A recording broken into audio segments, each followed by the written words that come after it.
open. Great. What I'll do is, whilst I'm presenting, just to save my signal, if I come off camera whilst the presentation's up and then come back on at the end with the camera on. Okay, can everyone see the presentation?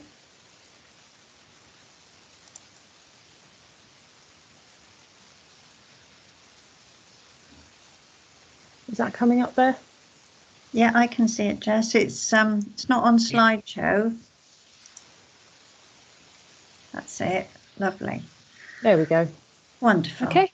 All right, great. So just to introduce myself to everybody. So my name's Jackie Thomas, and I'm the Prevention Officer for the Southwest with the Children's Society. And so what prevention officers do is we work with force colleagues to support intelligence-led interventions in preventing exploitation to children and young people. If you can move the next one along. Thanks, Jess. So if you have a look at this map here, you will see that there are 10 specialist prevention officers, and we each cover a designated policing region. So if you take a look at number 8, that is the area which I cover, which is Gloucestershire, Wiltshire, Dorset, Avon, Somerset, and Devon and Cornwall. And what we do is we look at contextual safeguarding approaches. So this really looks at where young people are being exploited outside of the home. So this could be anywhere really. This can be online, parks, takeaways, nightclubs, bars, schools, colleges, and university. But what this means is that children and young people are often targeted by maybe a single perpetrator or an organised crime group, because these people perceive that children and young people are less detectable and less likely to be stopped. So last year, there were over 5,000 modern slavery offences, which where children have been trafficked or threatened or manipulated into undertaking criminal activity. And these offences were recorded by the police across England and Wales up until the year ending March 2019. But we've already seen an increase of 51% during this last 12 months on these figures. So when children are exploited or trafficked, it means that they can be transported on a bus, a train, a ferry, or in a car. And modern slavery crimes often take place alongside these things. So we find that children and young people often experience a wide range of other abuses and other criminal offences. So it could be grievous bodily harm, assault, or rape and child sexual abuse. Okay, Jess, thank you. So the prevention programme, so this ran from April 2019 to March 2020, and we've been refunded another year until the end of this March. So the main things that we focus on are preventing child sexual abuse and exploitation and criminal exploitation, but also to really go out and work with statutory voluntary agencies in raising awareness about how children and young people are often used in modern slavery and trafficked from one place to another.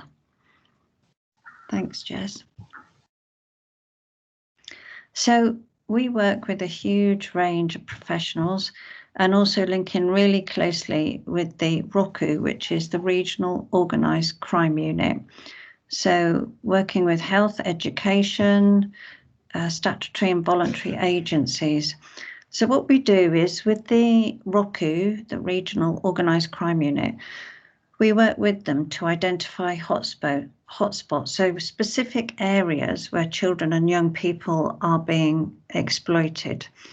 And then what we do is we work with them and all the agencies and schools in that area to go in and work with them on safeguarding approaches. So we look at disrupting abuse and exploitation and how we can support everyone, children, families, and everybody who works and support children into preventing further exploitation.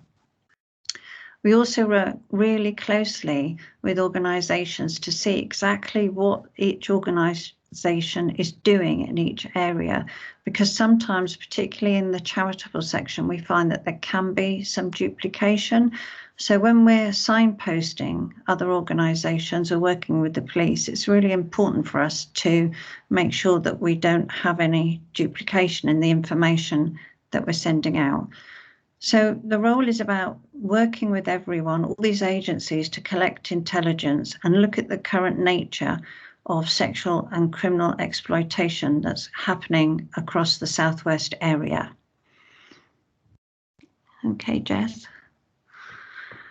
So what do we aim to achieve? Well, we want to reduce abuse and exploitation, definitely help bridge gaps in evidence-based knowledge, and really raise awareness about spotting the signs of exploitation, particularly amongst minority groups, so we can help them look at the signs and how they can confidently report. And it's also about looking at those organisations across the board. What safeguarding measures have they got in place, and how do they work with communities to disrupt further exploitation happening? So an example of this I can give is there's a group of schools across Wiltshire and Devon who have, if you like, they're in areas where there are already incidences of child exploitation happening. So we've been working with the safeguarding officers and with the schools just to look at how safe the school is outside, and working with the police to make sure that the school is secure, so they've got tag cards in and out of doors, that the gates are closed once the children are in. We're also looking at giving them the tools, if you like, to spot the signs of sexual or criminal exploitation whilst children and young people in their care, but also looking at what's happening outside the schools. So where are young people gathering? So, for example, where there are takeaways or shopping centres, where these places offer free Wi-Fi, this is often where children and young people gather. But this is also where perpetrators and organised crime groups gather. So what we do is we work with the community safety partnerships and the police so that there is a presence in these places, so they can work with young people and support them in looking after each other, but also for them to be able to spot the signs of exploitation. Okay, Jess, thank you. So during this last year, I created Train the Trainer packages for all kinds of organisations. I'm currently working with the police across the southwest, particularly in relation with British Transport Police. So this is looking at bus stations, train stations, motorway service stations, and raising awareness with people that work there, but also looking at the county lines intelligence as to how and why children are being exploited and how they are being trafficked in and out of the region. So again, I've been delivering awareness raising sessions all the way across the southwest.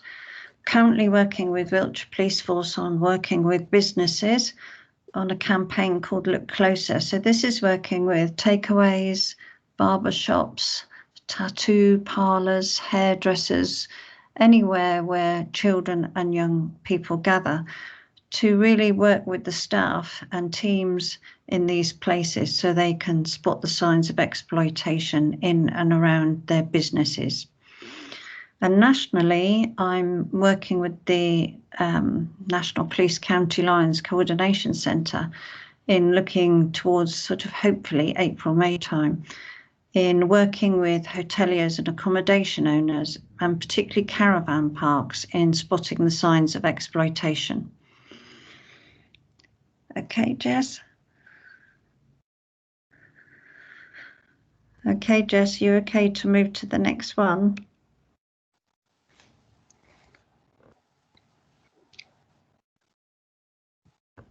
I don't know if can you hear me? Let me.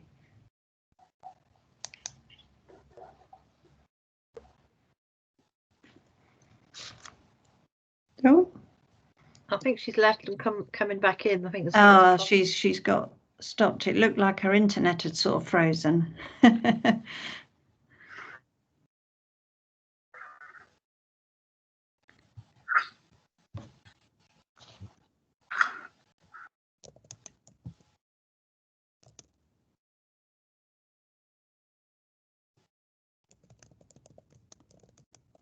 Well, hopefully she'll won't be very long. You haven't got the slides there yourself, have you, Jackie? I'm just trying to get them up now. Oh, here she is. She's back. Okay, all right. Sorry, everyone. My internet dropped out, which was really great timing. Okay. Don't worry. I was coming to the end of that one anyway, so. I'll just get that back up again. Hopefully it won't drop out again. Okay. Yeah, so that one can now go on to the next one. There we go. So that's a very sort of quick whistle-stop tour of what's happening with the prevention team at the moment and what I'm specifically doing across the Southwest. So really happy to answer any questions for anybody if you would like. Jackie, are you happy for us to share your presentation in a follow-up email to everyone who's attended? Yeah, absolutely. No problem at all. Yeah. Thank you. So has anyone got any questions for Jackie? I know what I'm like. I usually think of it about 4 hours afterwards. So I'm really happy if anybody wants to email me if you have any questions. What's been happening as far as COVID, the impact and the difference that's made, and particularly, COVID impact? So there's been a big increase in children really taking risks, going further afield online.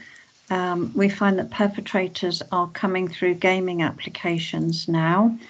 So they are pretending to be, say, 14 to 18 when they're actually not. So they're engaging with them on these gaming applications.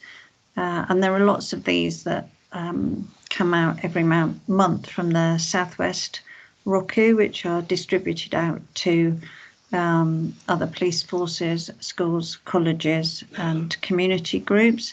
So definitely an increase in online exploitation. And the other thing that we're finding is exploiters are using Instagram and Snapchat and Facebook Messenger as well to groom and coerce children into perceived relationships or into familiar groups, if you like. And then at that stage, we're finding a lot of delayed reporting. So children are still reporting and their parents to the police from last March during lockdown, where once these children believe they're in a relationship or a safe group, that exploiters are asking them to send sexual images. And they may do this once or twice, but what's interesting is that exploiters are not asking for payment of images. What they're asking is for more images. And this is because once perpetrators have you like a library of sexual images, these can then be sold on further onto the dark web worldwide.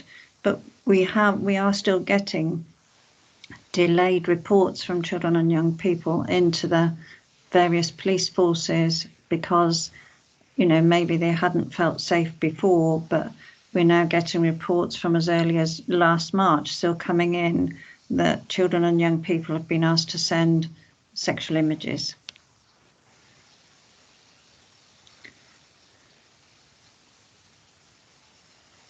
Sorry, are they kind of threatened if they don't? Is there a consequence if they don't send them? Well, if they don't, you see, what's happening is children and young people, if they feel that this person loves them or they're in a relationship, so they've already been groomed into believing that they are valued and understood by this person, then they will comply. It's when they say no or they don't want to do any more then what can happen, or has happened in some cases, is they are threatened. So the perpetrator will threaten to send the images to their school, their parents, their grandparents, put it on YouTube, and send it far and wide online. Wow, that's awful. And is it in kind of all towns in the southwest? And it doesn't, when we look at online, there's sort of no discrimination, if you like, as to areas or homes. Anyone anywhere can be exploited. So the threats might look like it might have come from a tablet in England and Wales, but sometimes these perpetrators are quite clever and they use what's called virtual private networks, which means that when they go on their computer, it can look like they're actually coming in from another part of the world. So it's really difficult to trace. I was just going to mention something that has come out of COVID was the fact that obviously children and young people weren't being seen by teachers. They weren't seeing their doctors. The people that would normally refer them to our services, they were kind of just hidden behind closed doors. So something the Children's Society launched was something called the Community Awareness Network. And that is where we were asking people to sign up to receive kind of training around how to spot the signs of child sexual and criminal exploitation, what to do if you had a concern, where to report it, so that we're asking our supporters out on the ground to actually be our eyes and ears and make sure that children and young people, were being spotted if something was going on. So what I'll do, that's still going strong as far as I'm aware, so I can send some details through in an email when I send through Jackie's slides and things like that afterwards. So if you're interested in finding out more about that, you can have a look into that. Yeah, I think another thing that's come out is we found that during the various lockdowns is that children and young people are being dressed as key workers, so they go more undetectable. And also there's more exchanges, if you like, of criminal activity happening in supermarket car parks, so where people are less visible, if you like. But definitely, children have been dressed up as key workers in order to sort of move through the community so that they're less undetectable. Shocking. Any last questions for Jackie before she needs to shoot off? Yes, Verity? It's just wondering, is there a higher percentage, or is there a higher percentage of looked after children being targeted than general children, for want of a better word? Yeah, no, that's a really good point. And I think that from the Children's Society Counting Lives research paper, there were three main categories that came up that make children slightly more vulnerable. So those are children excluded from school, those in care or foster care, and those who first present themselves in custody. So those were, if you like, the higher risk groups. But when we look at online exploitation, it doesn't fall there. There is no, pattern at all to online exploitation. So yeah.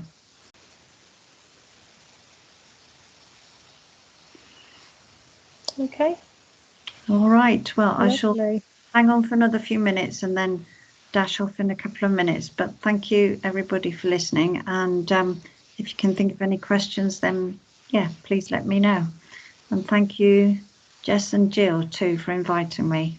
Oh, thank you so much for coming along. It's really useful. So okay. Brilliant. All right. Thanks, Jackie. Thanks, Jackie. It's really interesting. Thank you. Great. Richard, can we pass over to you? Sure. Yeah. Hi, everybody. Well, you can probably see my name on the screen there. So I'm Richard. I'm an area manager for the Children's Society, and I cover services in the Southwest. It'd be helpful if just kind of wondering whether you've got any particular questions that you want me to address. I'll talk about the services and what we do and how we do it and things, but I wondered whether anybody is there anything in particular that you want me to talk about or address, or you got some kind of burning questions that you want to know about our services and what we're doing. Yeah, so just a kind of question over to you. Just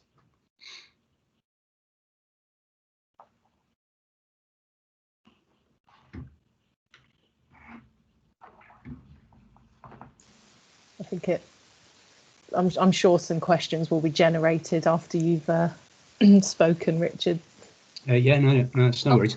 I think it would be nice also. I think it's quite pertinent to know about what how you're working because of COVID as well, what the impact has been on and how we've addressed that.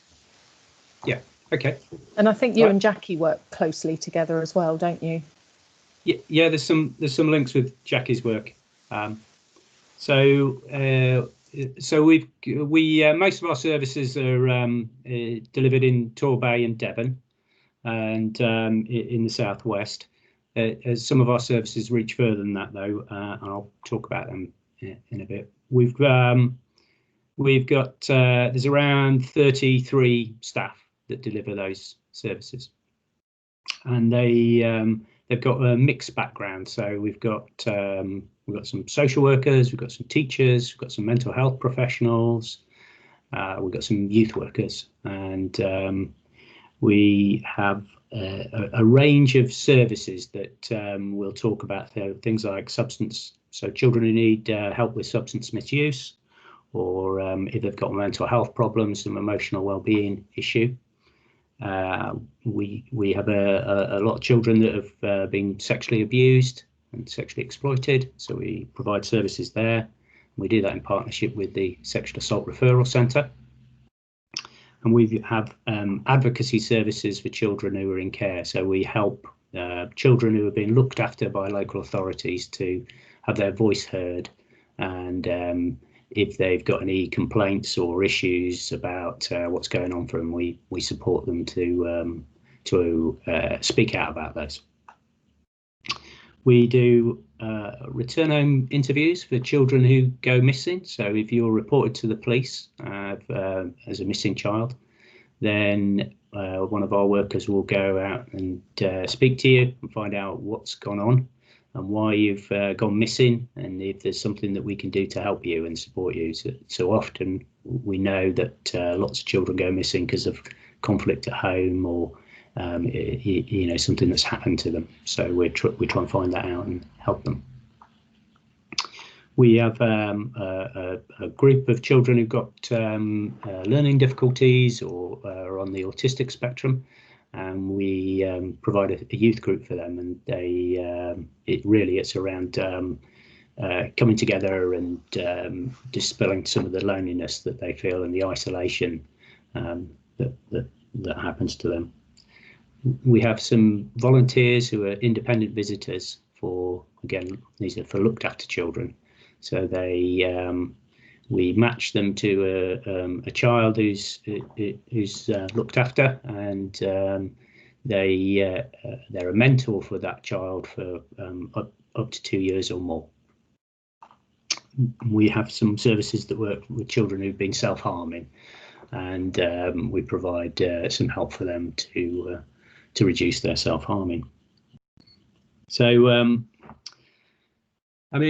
so we've got lots of different services and ways, but when it comes down to it, in fact, a lot of the time what we're working with children is children who've had a really hard start in life, and have had for one reason or another, they've either had bad things that have happened to them, or they've got particular difficulties that they're dealing with that make them vulnerable. So obviously children who are disabled, or say for instance on the autistic spectrum, their challenges in life are greater than for somebody who doesn't have a disability.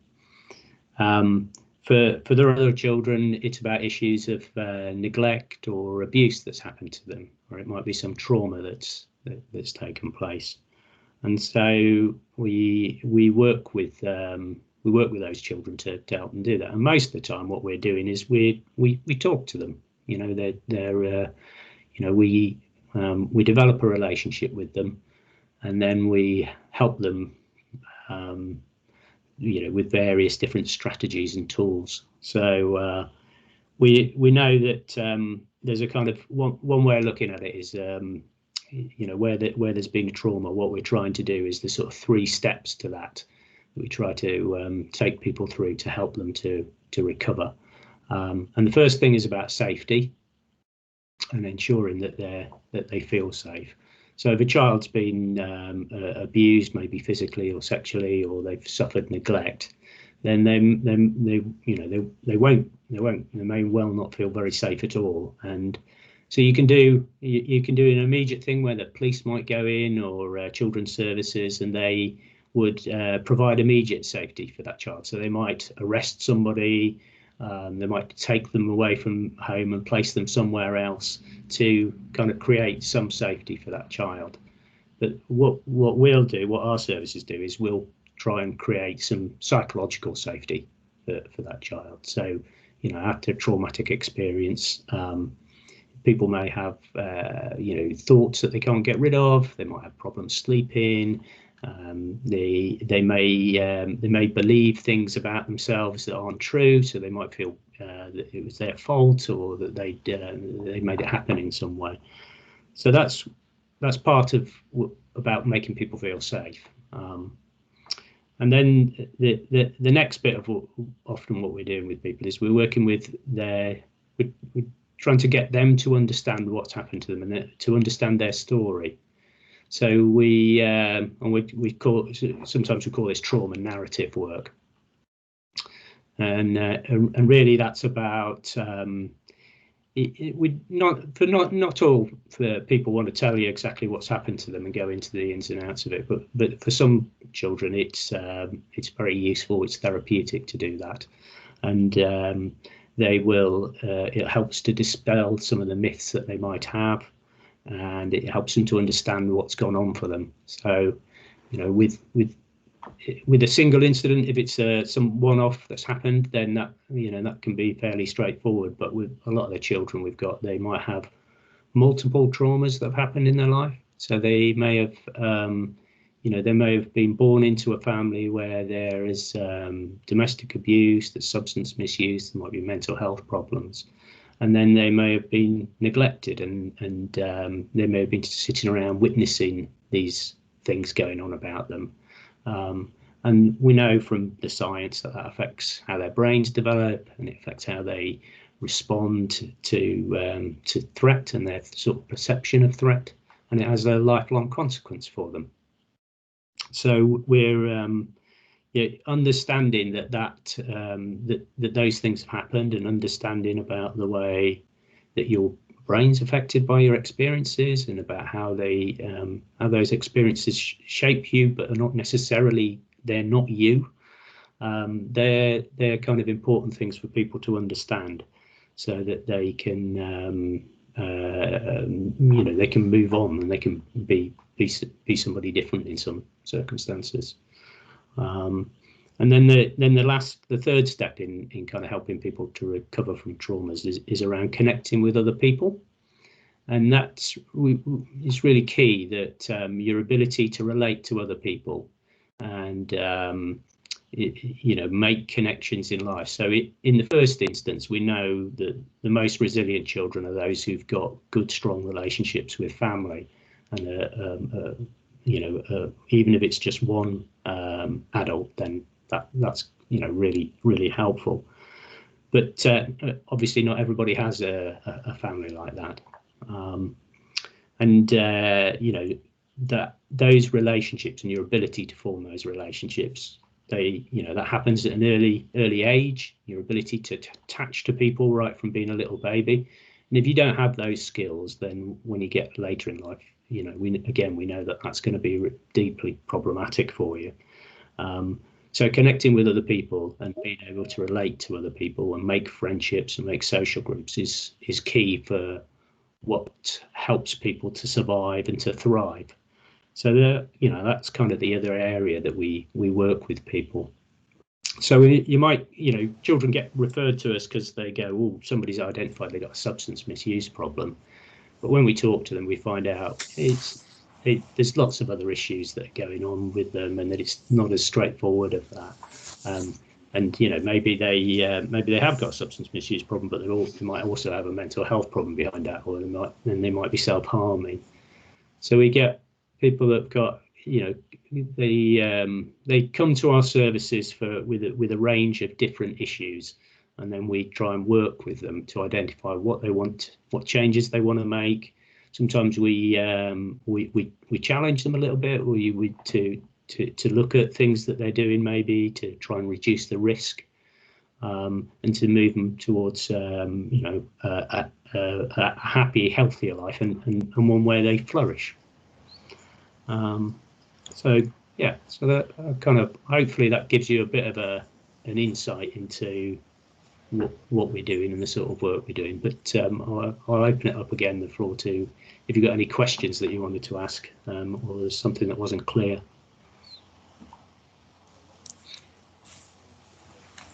Thanks, Richard.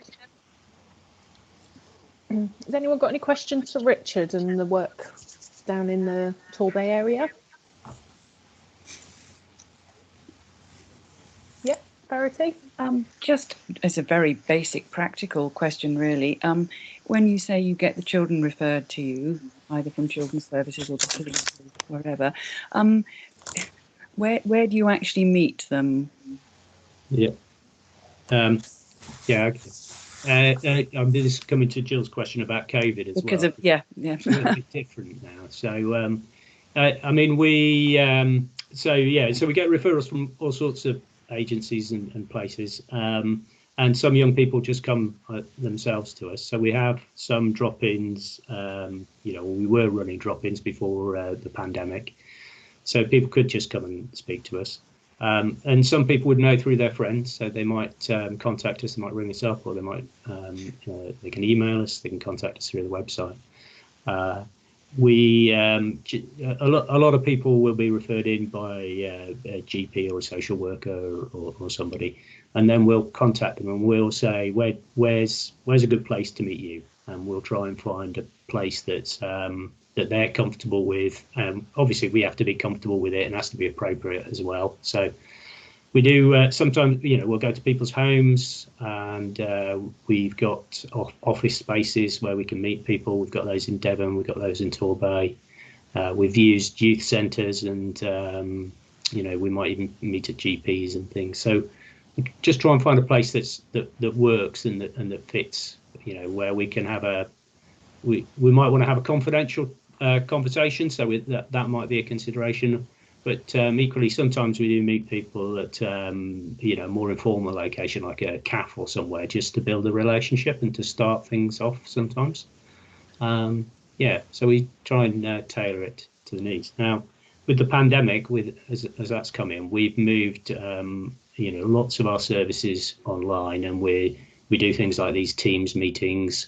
We use some of the apps like WhatsApp, and we've still got lots of telephone contact. We're always doing that, and lots of texting and things. We do, if we have carried on with some face-to-face work throughout the lockdown for those children where it's warranted and that there might be some safeguarding concerns about them.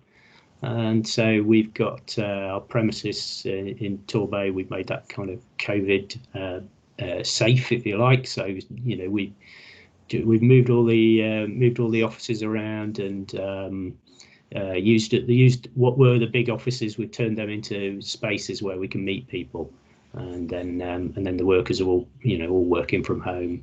So we've carried on working throughout the pandemic. We're about 20% less children that we saw at the same time last year. So there's been some reduction, but we still see quite a lot of children. 700, maybe 800 children we might see in a year. So we're a little bit down on that this year, and we'll see where we end up. It's quite challenging. I mean, some of our services, like our self-harm service, that's provided in a school. So we've been in and out, and trying to find ways to keep the services going and keep in contact with people. But it's been challenging, but been encouraging as well. With some children like using this kind of technology to communicate with us, and they find it it's an effective way for them to talk and to get help and support, and so it can work, but we've had to learn quite a lot as a staff team, and particularly a lot of the staff, they've got bags and bags of experience, but it's experience of meeting people in a face to face. It's not of using technology to provide it. So that's what we've been, there's been a lot of learning around how can we do this, how can we use this better, and for some of the younger staff who've grown up with it, and then it's probably easier. But we're not all that youthful, I have to say. Thank you.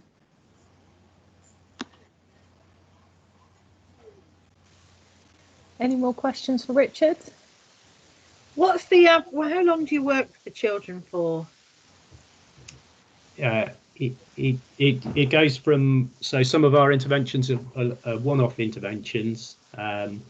So we might do a return home interview where we go out and see somebody, and we might only see them once, and that might be it, because it's fairly straightforward, and it's low level. Or we might do an advocacy with somebody where maybe they contact us because they want to talk at one of their looked after reviews, or because they're going on to a child protection plan.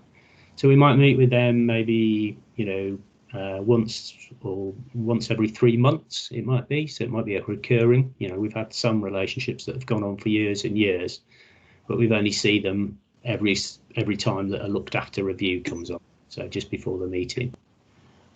So for other children, we see them weekly. We see sometimes we have to see them more than that, and it might go on for we might do 20 weeks of that. There have been some children that we work with for a long time, so some children have gone on for maybe a couple of years. And we get some children that come in and out. What they'll do is they might have a missing episode. So we'll see them with return home interviews, and then we'll talk to them and go, okay, well, we can help you with some of these other issues. So then they might say start working with our substance misuse service, and they might be with that for a bit, and then we'll see some progress. We'll step out. We'll encourage them to use the skills that we've taught them to stand on their own feet, as it were, to be with us without the support, but our door's open and they can come back to us. And then sometimes things happen, maybe something triggers it off as a crisis, or something happens that means that they come back into our service, and then we'll work with them again.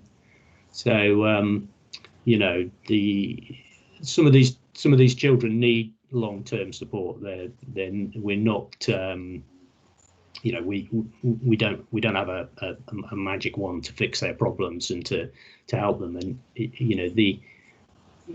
generally speaking, the longer you've suffered abuse or neglect in your life, then the longer that impact's going to probably stay with you longer.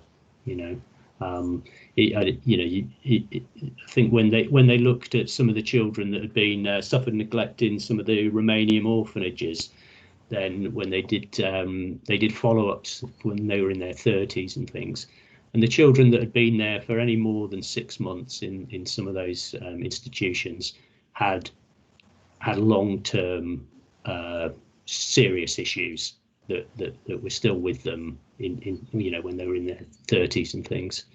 We know so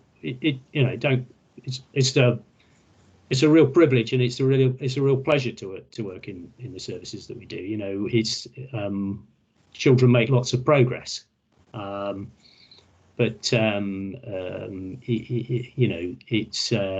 but some of them often need lots of help. Are you also getting anything coming through where there are direct problems that have happened because of COVID? So situations that children are in, need help, that's been caused by something to do with COVID? Yeah, we do. There's a there's a national program called See Here Respond, and we're part of that, which is a response to COVID. So some children are struggling to go back into schools after the first lockdown, for instance, and there was some concerns about that. There some of the lack of kind of being isolated from your friends. Again, those connections, particularly when you're in your teenage years, I'm sure you can remember how important those connections are. And when when you look at some of the research around loneliness, and the impact of loneliness on children, then it can be very serious. So COVID's, if you're not going to school, if you're not seeing your friends, you might be able to contact them, but then that's having an impact on people. So we've got more referrals for our mental health services, and we've got more referrals that are specific around maybe people who's got increased anxiety about going back into school, or just reluctant, refusing to go back into school, or maybe it's that they've got particular concerns around COVID. So yeah, it's not always it's quite subtle, really. It's not always straightforward. It's not like people are coming to us and going, I'm really worried about COVID. It's not really like that. It's more about this kind of creeping kind of erosion, really, of their mental well-being, I think. And that what we're seeing is we've got an increase in the numbers on our waiting list for mental health services for emotional well-being.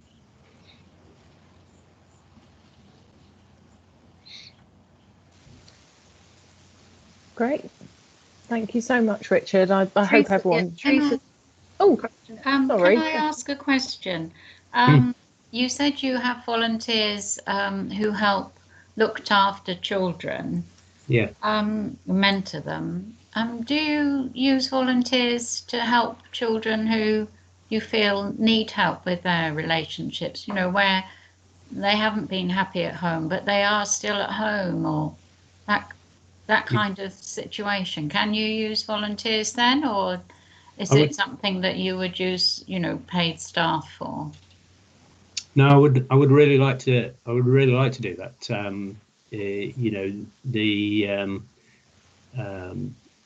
I've already spoken about the importance of relationships, and so yeah,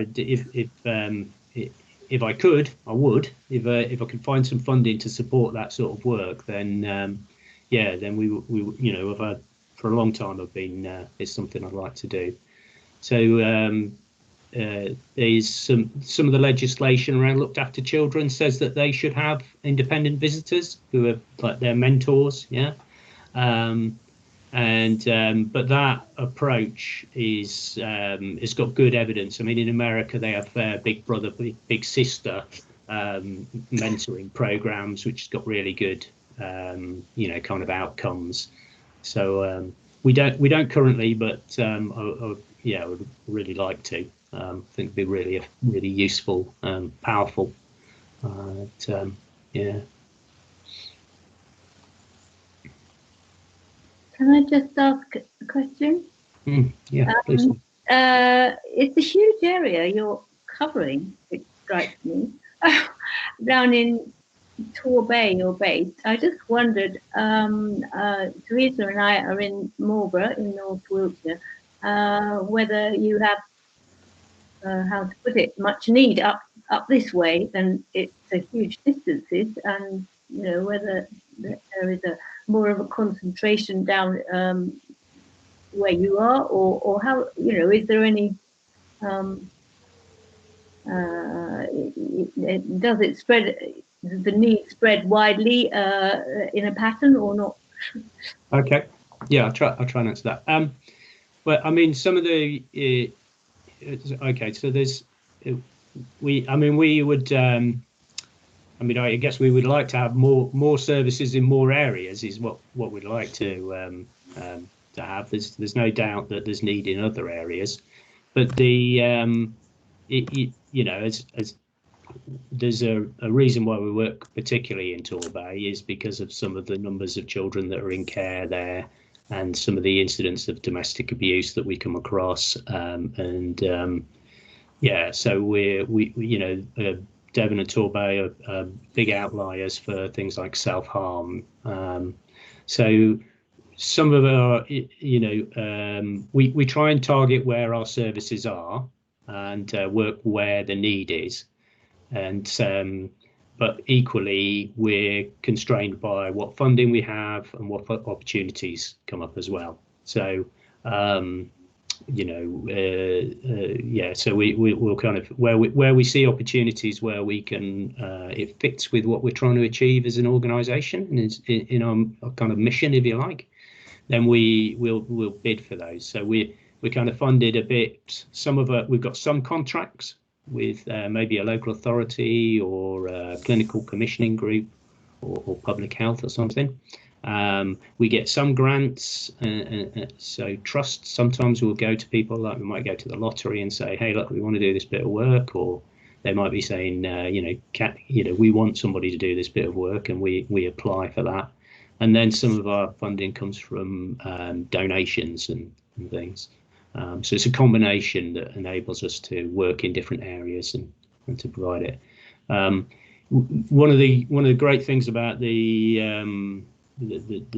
sort of the use of things like Teams and stuff is it's enabled us to cover a massive area, and we've had work of providing those services online now, we didn't do that. We thought about it. We sort of kind of, it'd been something we were thinking about, but the pandemic has sort of forced us into this position of going, well, we've got to do it now.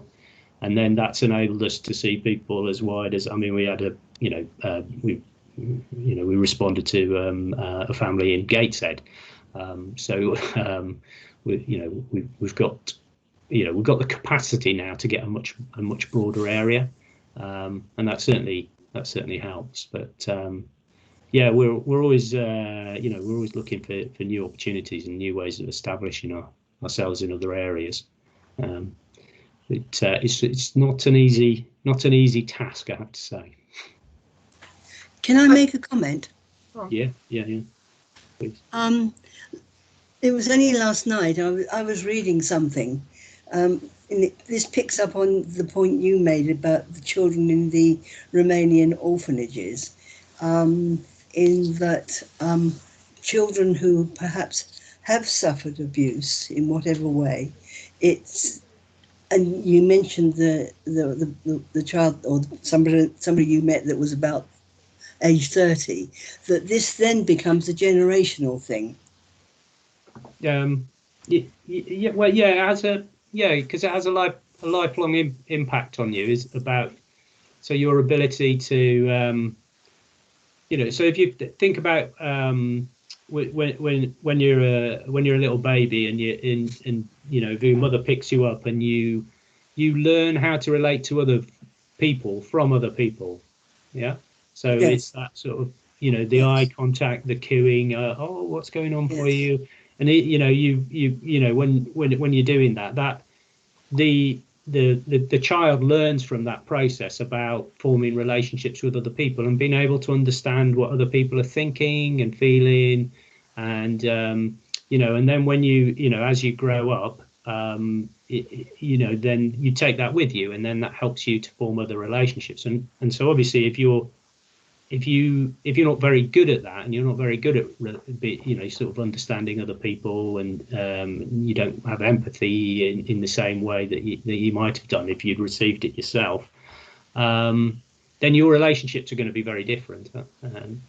And the other thing that we see is that if you've witnessed if you've been threatened, if you've had say for instance, if you've grown up in a house where there's domestic violence, then your threat response, so the way that your you respond to danger around you is different. And you see the same thing when soldiers come back from war zones, and they basically their amygdala in their brain, it fires into a fight or flight response much quicker than if you've not been exposed to a threatening situation and a threatening environment. And if that happens to you when you're young, then you're on a war footing throughout your life potentially. So then if you get to school and something happens that because your threat perception is very sensitive, because you've grown up in a place where it's like you've got to be very alert to protect yourself. Yeah. Then when you take that into a normal environment, you'll find that your threat systems will be alerted, and you'll be into fight or flight. And then that behavior will be seen by other people as either, it might be, obviously if you're going into a fight type scenario, then that's not helpful if you're at school and you're being told off by a teacher and you overreact, and they think, oh, well, then that becomes like, oh, your behavior is problematic. And so that's kind of one way in which it might, things might happen to you and they'll stay with you. And they'll stay with you and then that shapes the way that your life is and the way that you're perceived. So if you're perceived to be someone who's aggressive or angry or violent, so it might be what's happening to you is that you're just responding to what you see as a threat, but the outside world is seeing you as the threat. Then that shapes your whole life and shapes the relationships you have. And that's where, so that's some of that stuff is intergenerational, it stays with you. It stays with you, starts early, and then you may never adjust. You may never catch up on those kind of things, those developmental delays, if you like. And then of course, if you a lot of the time, I mean, I always used to think that there were some people who were good listeners, or that some people were particularly empathic. But and I think what I didn't really appreciate that I do now is that they're skills, they're things that we've learnt to do. They're not. It's not inbred. It's not me. I'm not either a good listener or I'm not empathic. I can learn how to be more empathic. I can learn how to be a better listener. And the people who are good at those things are the people that have learnt that, and they've learnt that from somebody else. So so that's a lot of what we're doing when people come to us, is we're trying to form those therapeutic relationships we talk about, are about sort of replacing some of that deficit, maybe.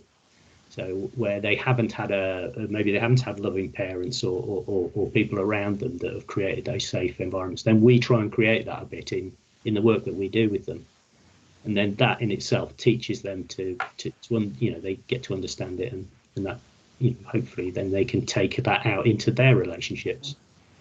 So that we also do things like we'll teach them how to do breathing exercises and do meditation. We get them to do Socratic questioning. So if they get good at thinking about, well, what's going on here, and is that real, or is that something that I'm perceiving, or what just stuff to help them to get their executive brain to think about what's going on in their reactions. So if you're in fight or flight, then what happens is you're sort of like your cognitive kind of thinking, your executive brain function reduces and you stop using it. And so what we're trying to do is you try and make that pathway stronger, so that if you do feel that you're feeling threatened, that you're able to think through it, and you're able to find strategies to deal with that, and then to be able to have a different response, so that you don't automatically just go into freeze, fight, or flight. Does that make sense? Yeah, it makes a lot of sense. Thanks. Good. Okay, so I think we're almost at the end. If there's any last comments that anyone wants to make. But I just want to say a huge thank you to everyone for coming along. I hope you found that useful. And obviously, I know Jackie's not here anymore, but Richard and Jackie, thank you so much for coming along and taking time out of your busy day to to share some of your experiences and what you're up to. Like I said, I will send a follow-up email with a link to the recorded video, as well as Jackie's slides and some information about the Community Awareness Network, if you're interested in finding out more about that. And I'll also send over the website link for Checkpoint as well, so you can have a look on there as well. But yeah, thank you again. I hope you've enjoyed it, and we will continue to do more of these sessions as long as COVID is around, and maybe even beyond. But just left to say thanks again, and take care of yourselves, and hopefully speak to you soon. Thank you. Thank you, everybody. Bye-bye. Thanks very much. Bye-bye. Very helpful.